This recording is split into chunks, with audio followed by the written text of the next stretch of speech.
This video is brought to you by... Hey guys, this is Reuben Langdon, aka Dante, and you're listening to Junkie Monkeys. Alright, Reuben, sorry for the long setup, man. No worries. But how you doing, man? Good. And you say you're enjoying Seattle right now? Yeah, as much as I can. I'm a little under the weather, so I'm just... What's going around, dude? Yeah.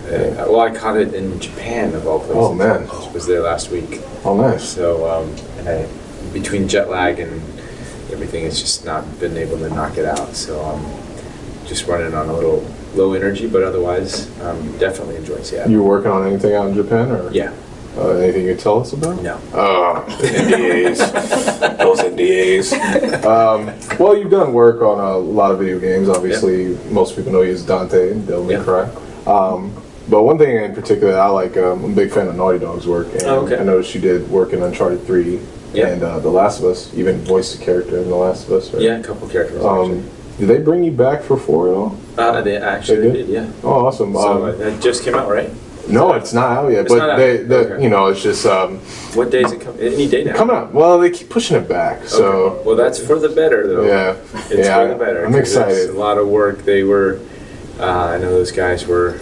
I went in for some last minute stuff earlier in the year in January, and everybody was just exhausted, but also grateful that the fans kept saying, "Take your time," because they wanted, the people over at Naughty Dog, the programmers are super hardcore. They love what they do. They put everything they got into it, and they want to have the best experience possible to deliver. So they were very tired because they knew they were adding more months of work on, but they were also like super stoked that they were gonna make it that much better. Oh yeah, and that's why a lot of us appreciate Naughty Dog, because they want to deliver a great product. It's not some studios. I'm not trying to say, because most of them have to meet deadline. Yeah. But they're like, no, we want to give you the best experience possible. Yeah, and Naughty Dog is under Sony, so they have that pressure, but at the same time, Sony gives them a lot of leeway because of the success that they've had. So it's cool to sort of see that relationship between the developer, Naughty Dog, the distributor, Sony, and the fans, and how everybody's sort of working together to say, hey, we want the best product possible. And they're all kind of, there is some butting heads sometimes, but it seems to be a cool kind of unionization of groups that doesn't typically happen in other scenarios. So you're doing stunt work or any voice acting for it? Or? I don't think they got my voice, did they? They do a lot of full performance capture. Yeah. So especially now with Uncharted, the newest one, they're all capturing all the face stuff, where prior renditions and even Last of Us was all hand animated, the face. Okay. Oh wow. So they just used reference, but now they've got new tech, new stuff. Oh, so now they're doing like this stuff where they put the dots all over your face. Face, and then they have head-mounted cameras. So then I don't remember. I know at some point I had a head cam on. Usually I go and I just do stunts, and I don't have a head cam, but there were some sessions where I did. So who knows? It was like The Last of Us. I did, several characters in The Last of Us. You did Joel for sure, right? I doubled him, but there were several characters that I just did the characters, and then later as I'm playing the game, they kept my voice for that one, or I didn't even know that, because they didn't do special ADR sessions. They would just keep the sound that they recorded on stage, and then I was they kept my voice for that one. They kept my voice for that one. Yeah. And then later they would go in and dub some of the other characters, because I captured. They counted, I think, for Last of Us, I captured more characters than anybody. Wow. Than any other actor I captured. I mean, because even Troy was doubling up and playing some other characters. Yeah. But yeah, I did several. I don't even remember how many characters I did. Most of the ones that come in and die. So I'm good at dying. Naughty Dog likes my dying skills. So I'm in their. Somebody's got to do it, man. Yeah. Yes. Keeps me employed. So we know you mostly. We touched on this from playing Dante from Devil May Cry 3, but you also voice other characters from other video games. What are some of your favorite roles or franchises you've been involved with? So the big ones, has been Dante, Ken from Street Fighter, and Date Masamune from Sengoku Basara. I don't know if you know that. She does. So they're all kind of similar characters. I guess I'm sort of typecast in a way,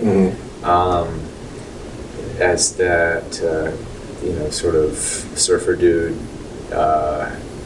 Genki or excited, energetic guy that's going around and beating up bad guys. And that's fine. I love it. So I have a good time doing all that stuff. I've motion captured the character Chris for many years, Chris Redfield in the Resident Evil series. It's not my voice, but I've been the body mocap for several renditions of that game. So I kind of put a different voice on when I do the character. I sort of drop the voice and become, the voice helps me create the physicality. So, but they don't use my voice at the end. They end up dubbing it because I guess I sound too much like Dante or the other characters. Even though I don't, I try not to sound like those characters. It's a very different character. Yeah. But, I guess people would... Well, I mean, it's not unusual for certain characters to sound the same, especially in shows and video. Tom Cruise's voice is always Tom Cruise's voice. Yeah, exactly. Every character he plays, it's Tom Cruise. Well, it's kind of like H. John Benjamin and Bob's Burgers and Archer and everything. He sounds the same. He just has a different tone for each character. Right. Can you give us an example of your Chris Redfield? Where's Jill? Wesker. So, well, are there any dream characters or franchises you wish you could work for or you want to work for? Yeah, I've been asked this before, and I'm content. I am very happy with having been honored and given the roles of Dante and Ken Masters, especially because I'm just a huge Street Fighter fan and play the game avidly as I was growing up. And, Nice. I'm happy. If I died today and I could say I'm Ken Masters, that's fine with me.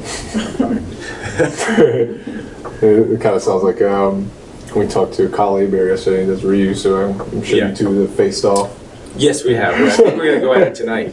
Yeah, awesome. Yeah, So that'd be awesome. I haven't played 5 yet, so I'm excited. Oh, you haven't? Yeah.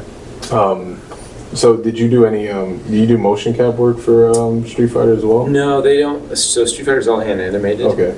And if they ever needed motion capture for that game, I'd love to. But to be honest, some of those moves are just so ridiculous. I don't think, even with wires, I don't think it would be possible. It's just, we need the animators for that one. So what has been some of the most difficult stunts you've had to perform on a project? Difficult. Let's see. The most difficult stunts are always ones that you have to perform while injured.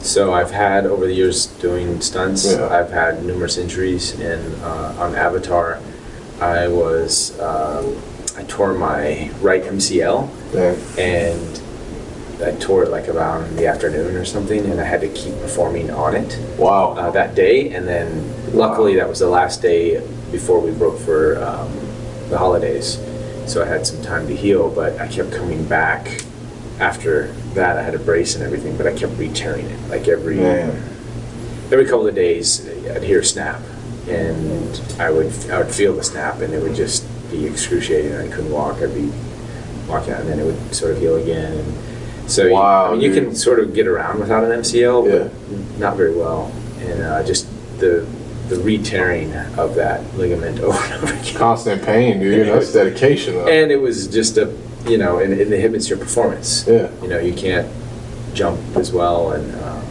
then I remember after that I had popped my AC joint out from a different stunt on another show, so it kept like re-popping out my right shoulder. Every time on Avatar I tried to do something, and I would like re-pop, like my collarbone would pop out of its joint, and that kind of sucks. Dang, Avatar beat you up, man. It wasn't Avatar per se. I mean, the MCL sucked, but having to perform constantly while having these injuries, that it just doesn't do well. Yeah. So, do you have any funny stories of anything that's happened on set? Oh, so many I can't even remember one. Yeah, let me think here. On set, any particular set? I mean, we could do a recent one like Ant-Man, maybe. Or... Oh, Ant-Man. Set. I wasn't on set. I was mostly involved in the pre-production of that. Okay. And sort of the fight training and testing. I did a little bit. Actually, something funny is I got called back to go do some stunt work on the show. We did a day of rehearsals, and then I was just standing by for 2 weeks. And then they called me and said that they're not going to get to that part. Like they cut that section. Wow. So I ended up not working. I ended up not getting on camera. Oh, wow. Which is fine. Yeah. I still got a paycheck. Oh, man. That works, man. So that was pretty funny. I was like, I got paid for doing nothing. That's pretty awesome. So that's cool. That's one of those, you can't complain. Yeah. It's like, well, it sucks I'm not going to work on the film and get on camera, but still got paid. What was one of your favorite films to work on? Avatar. Yeah. Avatar by far. Wow. It was so long. It was a 4-year journey. Yeah. And in a typical film experience, you go to different locations, there's a lot of departments, and there's a lot happening, as there was with Avatar, but the motion capture portion of that was so vast, and it spanned over 4 years, and it was all in one room, one giant room, studio, and there were several technicians, but we all, it became very intimate. Compared to a big feature where there's so many departments and you don't really get to know everybody, where in Avatar we kind of became a family and bonded over the years, and everybody got to know everybody else, and it was just a great experience, and we were all sort of, James Cameron's vision, and learning about that world through his vision. Yeah. And the teachings of sort of our native cultures is what influenced the Na'vi. Mm-hmm. And I really had no, you learn a little bit in school and stuff, but we dove in deep and we started learning a lot about different native cultures around the world. Yeah. And so it was a huge education in that sense, and that with the Na'vi and portraying the Na'vi. He even brought in some Maori tribes from New Zealand. I don't know if you know of those native cultures. They're very similar to other Native Americans or South American indigenous Amazonian tribes. There's this sort of common theme that's the Na'vi are portraying all of them. Wow. And just learning about that and integrating, being part of talking to the Maori folks and learning about all of that, and that Pandora is actually Earth. Yeah. And that we have all of that right here. And at the same time, this advanced technology with the motion capture and the real time and all of this stuff that we're sort of experiencing, so sort of having the new and the old and combining it all in that one experience. So. Yeah, man, it was a great spectacle, man. I remember, what was that, 2009, right? Yeah. It seemed like yesterday. Yeah. And 3D, 3D was that was the first sort of groundbreaking 3D. Yeah. That did it right. That did it right. That paved the way for everything else. Yeah. There's a lot of crappy things that came out around the same time, but they were... My Bloody Valentine, man. I should have did it. Clash of the Titans. People were getting headaches in the theater. Well, I was so mad at that movie. I liked the original. I remember seeing it as a kid. So I was like, oh, this is going to be great. Yeah. No. Yeah. Let's see what else we have. We talked about that. What about the worst movie or project you ever worked on? Oh, there's been plenty of those. The absolute worst. One that you're just like, well... I try to erase those from my memory, so I might get some trauma trying to bring those back. Man, I don't know. There's been some bad ones. Just some low budget B movies that I can't even remember right now. But anything like kind of major that you just were like, you were happy when it was over? some major big movies. Yeah. Trying to think. Just happy when it's over.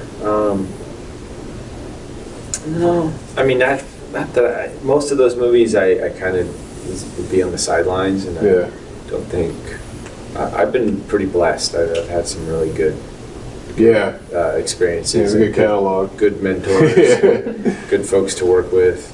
I think I have blocked all those bad ones out of my memory, but it's been an awesome ride so far. Well, that's good, man.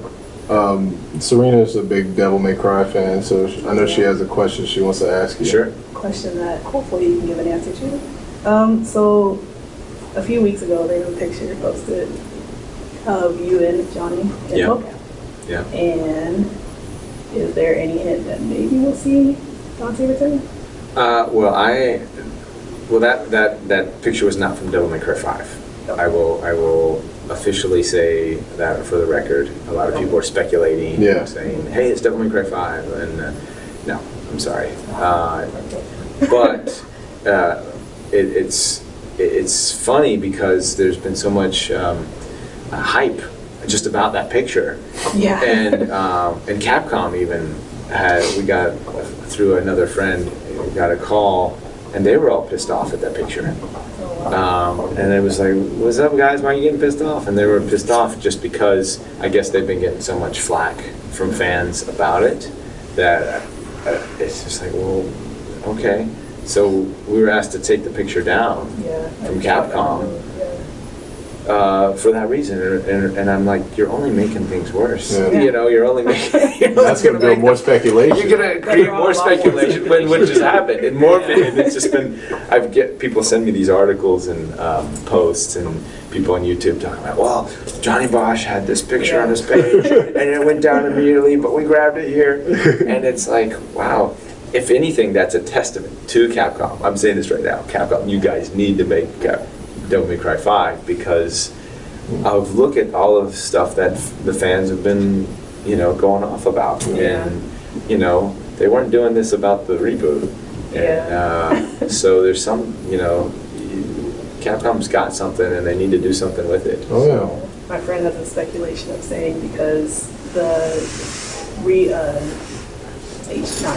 remake or the HD version or re-release that they did for PS4 and Xbox One of the reboot, and then they just released a special edition on 4, and so they were like, why would they release them around the same time and see which one kind of sells more? And Devil May Cry 4 special edition did. So that's where a lot of that was coming. They were like, well, they're testing the waters on this. Yeah, I think it was sort of a test in a way. Capcom, I think this is no secret, financially it hasn't been doing that great over the years. And I think it's a lot of money to make a game. So before you drop the money to do it, and if you don't make money, I'm not sure what the numbers for the remake were, but I don't know if it did. I don't know if they made their money back. And I think that's a huge risk on their behalf. So maybe they were testing the waters to see if Devil May Cry, that rendition of Dante and those, still had some legs. I heard that 4 special edition did more sales than the reboot. Only released digitally. And it was only released digitally. So, man. So there's another thing, Capcom, I know you know this. You've got the numbers. Numbers don't lie. Numbers don't lie. And please read these fan posts about me and Johnny's picture post. That's ridiculous. I can't believe that. And you guys making a big deal about it. Ridiculous. And if anything, that's, all of this is just data.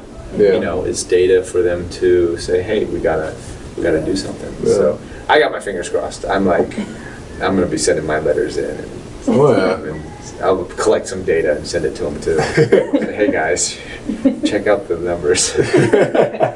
So, but to give them credit, well, this was over a year ago. This was last year, I think, almost a year ago, when Special Edition came out. Itsuno-san had mentioned possibilities of a 5, that they were considering it. So I haven't talked to him since. It's been almost a year. I saw him at E3. So I'm assuming there's got to be something going on. Fingers crossed. Yeah. Likewise. Everybody's waiting. Tell me about it. Tell me about it. I could definitely use another job here, so time to sit. And it's a character I love portraying. I like getting back into that character. It's always fun. Yeah. All right, Reuben, thank you, man. All right, we appreciate your time, man. We're going to wrap up, but yeah, thanks for sharing your stories, and we appreciate everything, man. All right, appreciate it. Take care, dude. Thank you.